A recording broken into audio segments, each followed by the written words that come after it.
À partir du 7 mars, on met l'économie à l'arrêt pour sauver nos retraites. Plus personne ne croit aux salades du gouvernement et du président de la République sur leur réforme des retraites. Il n'y a pas de problème de financement. La retraite minimale à 1 200 € est un mensonge. Les mesures sur la pénibilité sont une arnaque. Le ministre du Travail n'arrive même pas à dire d'où viennent les chiffres qu'il annonce. La durée de cotisation à 43 ans et le report de l'âge de 62 à 64 ans est tout simplement une retraite pour les morts. La mobilisation des salariés a été exceptionnelle.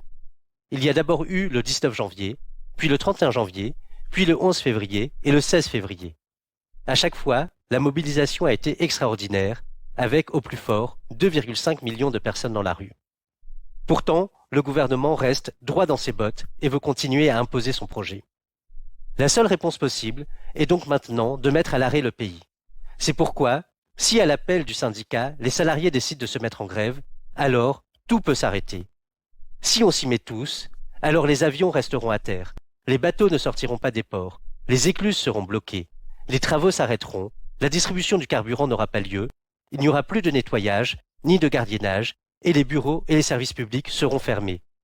En mettant l'économie à l'arrêt à partir du 7 mars, par la plus grande grève de tous les temps, il n'y aura pas de réforme des retraites Borne-Macron. On l'a déjà fait avec un ancien Premier ministre droit dans ses bottes, on peut le faire aujourd'hui.